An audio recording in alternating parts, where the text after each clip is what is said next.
as far as being around him and stuff like that. Well, I think you know more than what you're telling me. I honestly don't. I do. And in that small, stuffy room with the cheap buzzing light overhead, it didn't really matter what Javarcier said anymore. The doubt had already dug itself in too deep.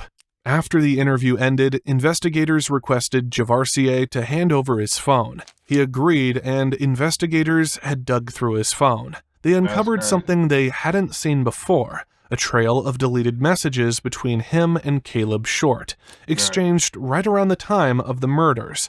It was enough to pull Javarcier back in for another round of questioning.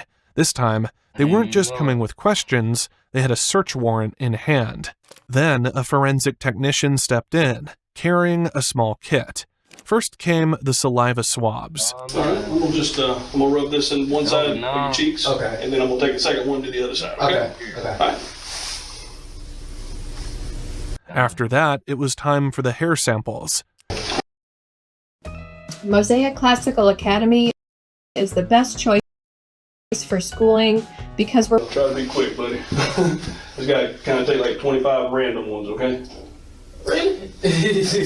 And I didn't even take it out there, sorry.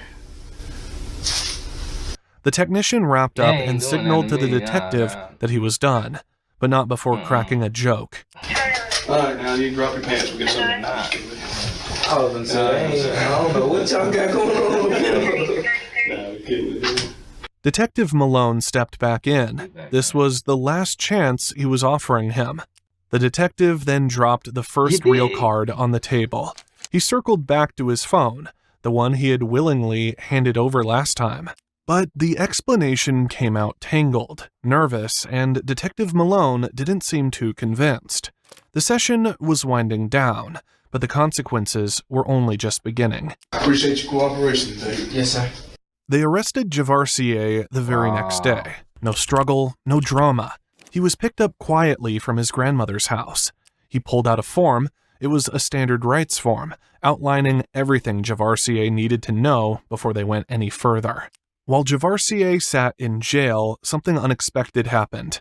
His cellmate, who had been watching and listening closely, decided he had heard enough. He sent a letter to the police, asking to speak with detectives.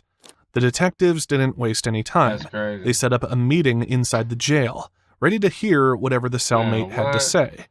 The cellmate described what made his skin crawl. I was like, Mr. Yupatoy, he keeps staring at me like that. He's like, oh, you're trying to throw shade? And he's like, I've killed 3 people. You don't think I'll kill you too? If you ever call me Yupatoy again, I'm going to kill you. I don't care. We are in the storm. I will kill you. He's like, I'm never getting out anyway. When the cellmate called him a name he didn't like, Javarcier threatened to kill him. He told him straight up he had already killed 3 people, and if he had to, he would do it again. Jail bars or not. He didn't care. When he came in the morning, we could read the paper and talk with me about his case. Just, say things like, I wish I could do it again. I'd kill him again. He said they were going to kill the 3rd person of them, but look out, they were going to kill him. But there wasn't enough time. The detectives listened carefully, piecing everything together. The deeper investigators dug, the clearer the real story became. This wasn't about money. It was some shady deal gone wrong. It was jealousy, plain, ugly jealousy. The Shorts had trusted Javarcier. Caleb had always been shy, and they thought Javarcier would be good for him, help him open up, maybe even make a few memories together. Javarcier had been around their family for years. He wasn't some outsider. Gloria had treated him like her own grandson, buying him clothes, giving him anything he needed. For years, Javarcier had been like part of the Short family. He tagged along on their trips, went to ball games, even made it all the way to Disney World with them. But somewhere along the way, he got caught up with the wrong crowd. Things changed. By the summer of 2014, Gloria and Caleb's family had cut him off completely. No more trips, no more invitations, just silence. And in that silence, Javarcier's anger grew. By the time a year had passed, it had twisted into something dangerous. That's what exploded inside the Shorts' home on that terrible night, January 3rd, 2016. Raheem Gibson later confessed how it all started. They got to the house, and Javarcier lured Caleb outside. That's crazy. Caleb didn't even get a chance to defend himself. He was attacked, dragged out to the backyard, and then it got even worse. They forced their way into the house through Caleb's bedroom window. Inside, they tied up Gloria, Caleb, and Gigi, and then they beat them with anything they could grab.